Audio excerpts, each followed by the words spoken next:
welcome back. Thank you so much for coming back to this channel. If you're a new subscriber, my name is Rachel and I talk about everything on this channel from lifestyle, spirituality, career, and I vlog as well. So welcome to my channel. I think eventually we may need to give this channel a name, or like what our family is going to be called, but we'll get to that as we go on. So today's video, I am talking about my experience, or I guess just to help anyone out there who may be in the process of searching for their first full-time job or entry-level job, kind of share my experience and just also maybe some of like the knowledge and insight I've gained as I'm now in the industry, and just that transition from college to like searching for your first job.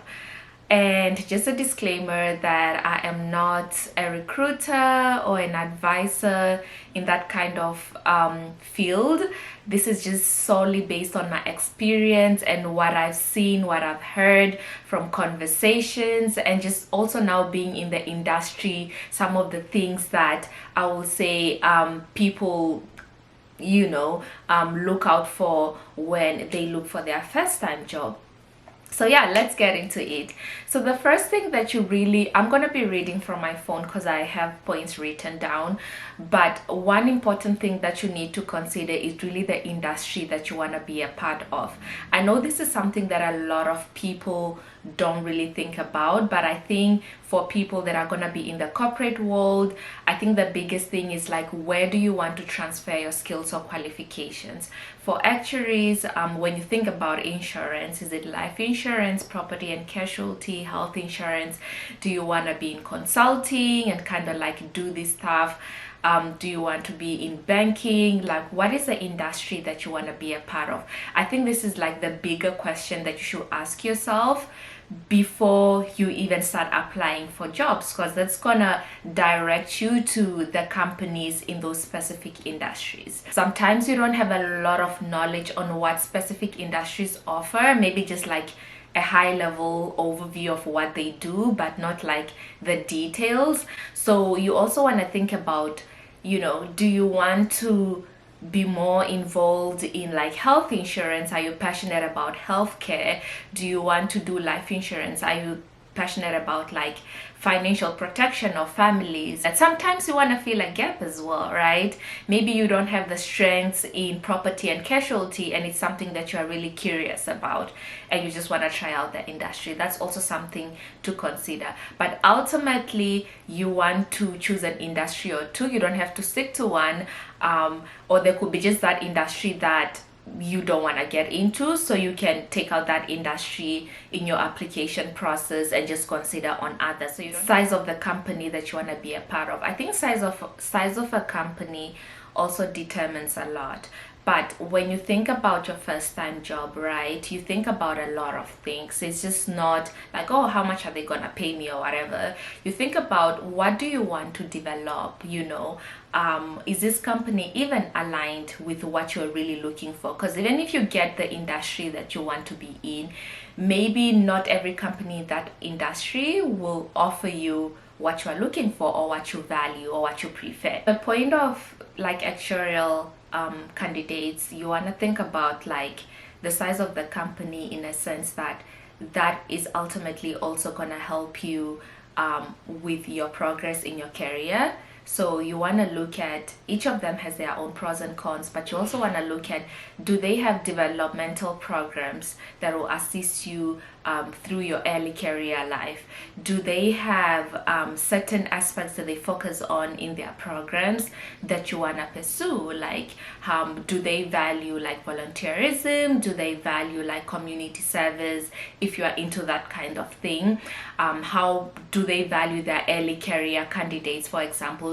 How much do they put into them? How much do they invest into them?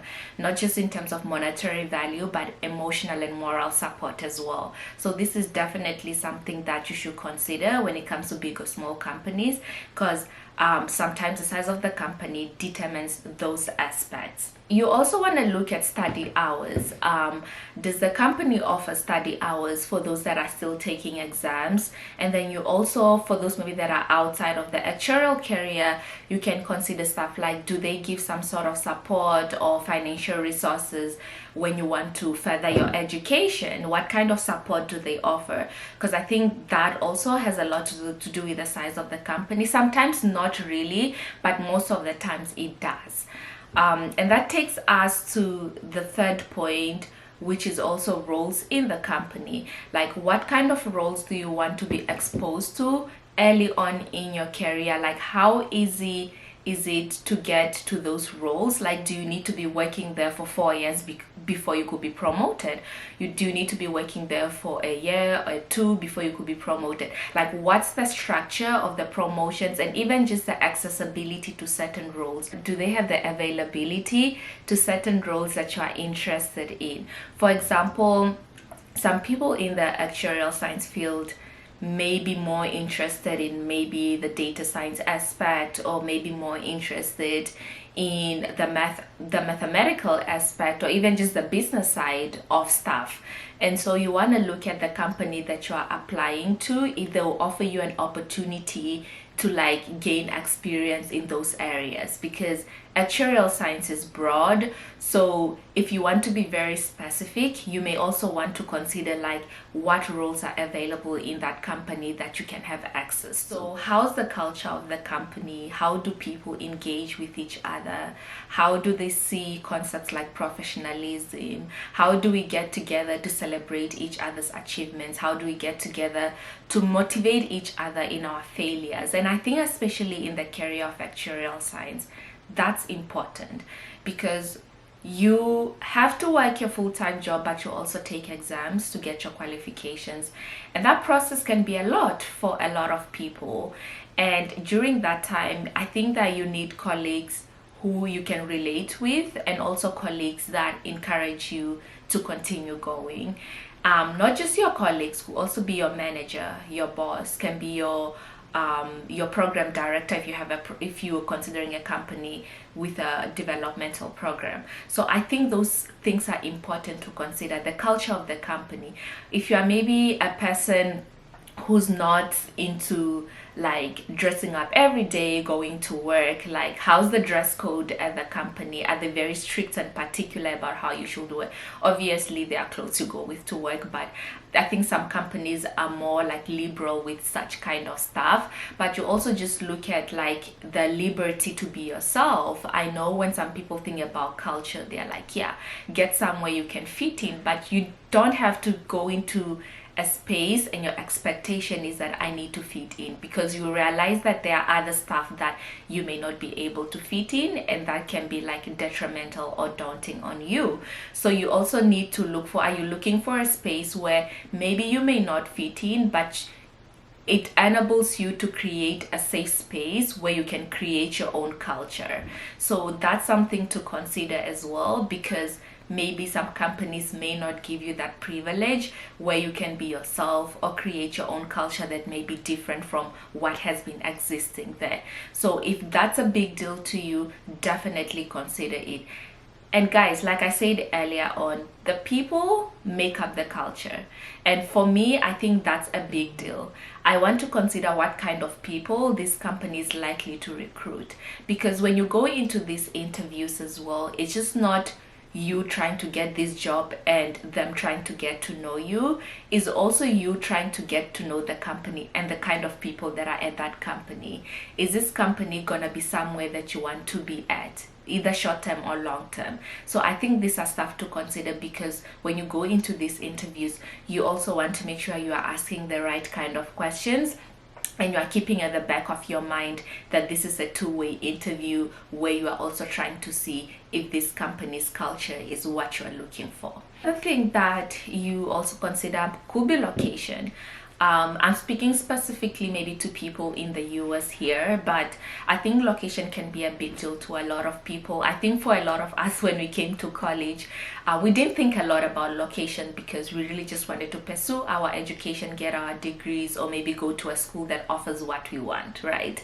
But then with applying for full time, almost most of the times you have an opportunity and privilege to really choose your location where you want to be long term. So that could be state, and that's different for everyone. People have different preferences, whether it's based on weather, whether it's based on accessibility to certain resources, whether it's the diversity in the area, whether it's just your dream place, specific dream place that you always wanted to be a part of.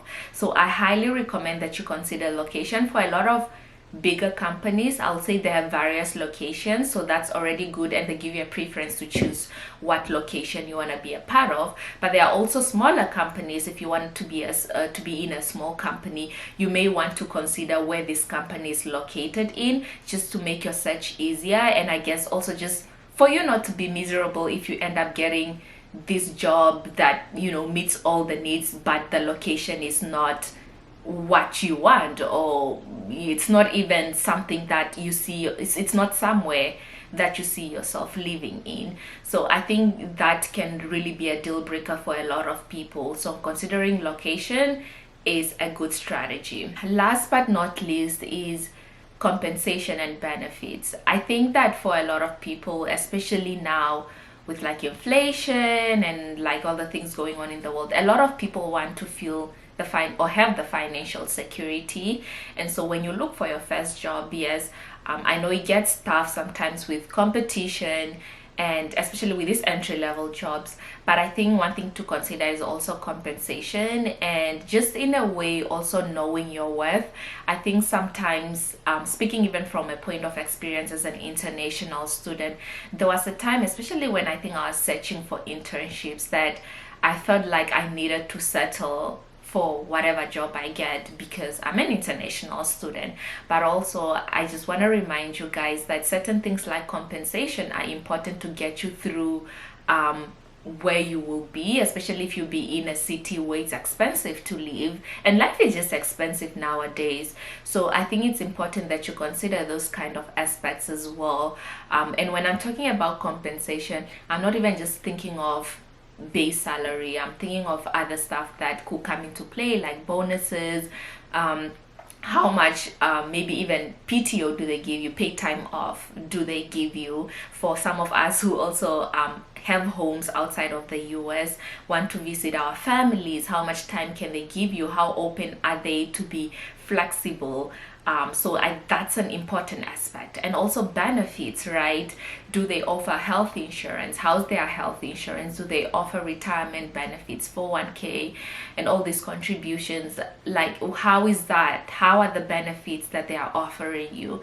And also, when you think about benefits for us actuarial people, you want to consider stuff like study time, like how can you take your time off and still be paid to study.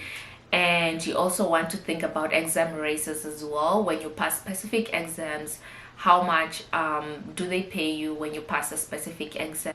Right now, if you are early on in your career, I think it's important to look at skills and expertise that you want to gain or develop, because I think compensation and benefits, like all those things, are nice and important, but I also speak mostly for people that are coming straight from college. For most of us, we don't have families or kids yet. Obviously, we have people that depend on us, like extended families, but you don't have like kids yet. And like compensation, yes, you do want to be paid well, but maybe you are not trying to maximize your opportunities of being paid the best, or you're not trying to get the role that pays you the best. But you also want to focus on stuff like, what are the skills that I'm going to gain from this job? What are the experiences that are gonna be very influential and impactful and meaningful for me in my career long term? I think those are questions to ask yourself, because it might be okay to get a job that pays decently and offers you everything that you want in terms of skills and achieving certain things that you want to achieve in your career long term.